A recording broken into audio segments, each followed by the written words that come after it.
Assalamualaikum warahmatullahi wabarakatuh. Selamat berjumpa kembali teman-teman semuanya. Tidak sedikit orang yang religius, salatnya rajin, akan tetapi nasibnya apes melulu. Sementara dia yang berfoya-foya hingga lupa sholat, malahan tajir melintir dan merasa senang sekali kehidupannya. Seorang mahasiswa yang jujur jadinya tidak lulus-lulus, sementara ada yang menyontek bisa lulus malahan dapat nilai A. Pembahasan mengenai problem-problem tersebut dalam dunia filsafat dinamakan teodisi. Istilah tersebut dimunculkan pada tahun 1710 oleh filsuf Jerman. Leibniz dalam sebuah karya berbahasa Prancis. Tujuan esai itu untuk menunjukkan bahwa kejahatan di dunia yang menjadikan lahirnya penderitaan itu tidak bertentangan dengan kebaikan Allah. Meskipun banyak kejahatan, dunia tetap dalam kondisi paling indah dan menyenangkan. Begitulah ungkapannya. Ungkapan yang populer seperti berikut.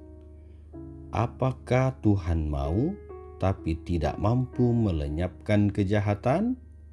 Berarti Tuhan tidak maha kuasa. Apakah Tuhan mampu tapi tidak mau melenyapkan kejahatan? Berarti Tuhan tidak maha penyayang atau maha baik. Jika Tuhan mampu dan mau melenyapkan kejahatan, mengapa masih ada kejahatan?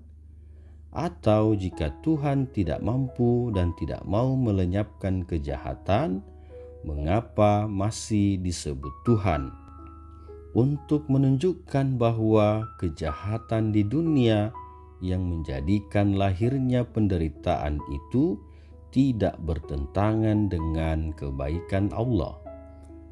Leibniz berasumsi bahwa Allah itu tidak akan menciptakan dunia yang sempurna, sebab hanya Dialah yang sempurna. Sedangkan yang diciptakan oleh Allah adalah dunia terbaik yang mungkin ada.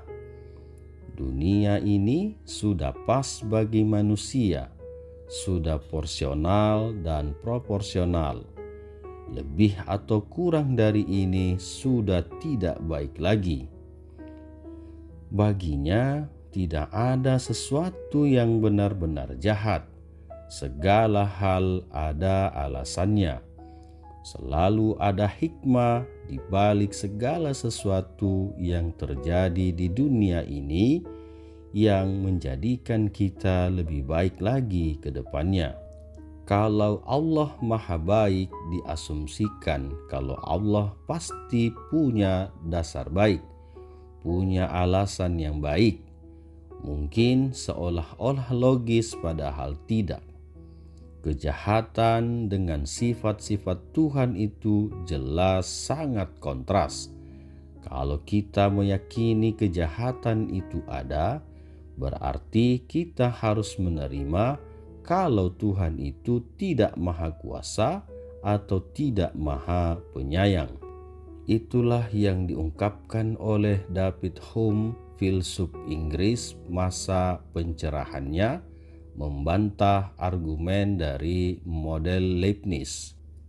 Tokoh filsuf sekaligus teolog di era skolatik, Thomas Aquinas, setuju akan adanya kejahatan secara logis, membawa pada kesimpulan tidak kuasanya Allah, tidak penyayangnya Allah. Meskipun demikian, kalau Hume menjadi ateis, Aquinas tetap beriman kepada Tuhan. Alasannya argumen logik itu hanya valid kalau kita menerima konsep kebaikan Tuhan yang tidak terbatas sebagai bagian dari definisi tentang Tuhan. Dan saat kita berbicara tentang kebaikan Tuhan, kita menunjuk kepada kebaikan manusia. Kita meyakini bahwa Allah itu maha baik. Kebaikan Allah itu seperti apa? Itulah kata kuncinya. Kita memahami kebaikan ya dengan versi manusia. Padahal versi Allah sendiri mungkin berbeda. Allah sang pencipta segalanya. Dia maha kuasa lagi maha penyayang. Mengapa ada kejahatan yang menderitakan? Pertanyaannya adalah manusia itu bebas bukan? Saat dia memilih untuk melakukan kejahatan, mengapa Allah yang harus bertanggung jawab?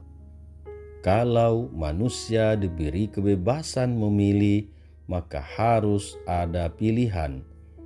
Sungguh tidak mungkin hanya yang baik saja yang tersedia. Kebebasan untuk memilih mau yang baik, yang sangat baik, yang biasa-biasa saja, yang buruk, atau yang keji.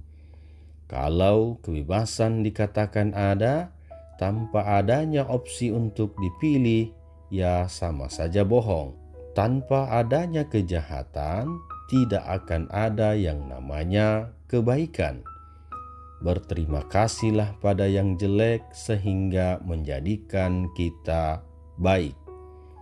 Andai kata tidak ada mereka, kita ya biasa saja.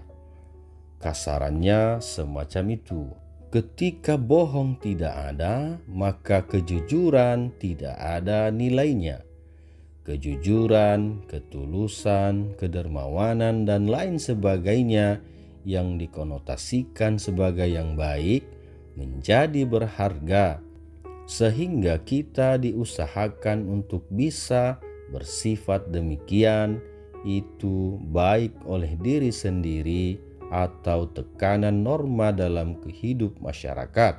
Alam semesta didedikasikan untuk manusia dan sebagai media menuju kesempurnaan moral manusia.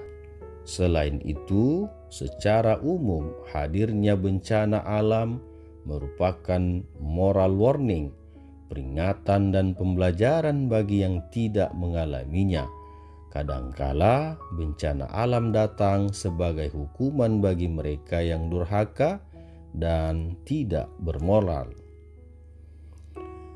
Dengan demikian, kita ketahui bahwa dalam kehidupan itu harus ada kekacauan, kejahatan, yang semua itu membawa pada penderitaan bahkan kesengsaraan. Setelah semua itu selesai, maka lahirlah keseimbangan yang menuju kebaikan yang lebih dari sebelumnya. Dan karena manusia terbatas dengan aksesnya, Allah lah yang bisa melihatnya secara holistik. Dunia ini pun berawal dari kekacauan. Allah tahu, berkuasa, dan sayang kepada kita semua atas penderitaan itu. Akan tetapi jangan lupa bahwa Allah itu bijaksana. Dengan hukum alam atau sunnatullah yang diciptakannya, semua itu menggambarkan keteraturan dan keharmonisan yang indah. Tetap adanya penderitaan itu supaya manusia dengan kesadarannya menyadari bahwa dirinya itu terbatas. Allah bisa sewaktu-waktu intervensi terhadap hukumnya itu. Maka ayolah lebih-lebih mendekat lagi kepada Allah. Terima kasih teman-teman semuanya. Kita berjumpa di video dan konten berikutnya. Assalamualaikum warahmatullahi wabarakatuh.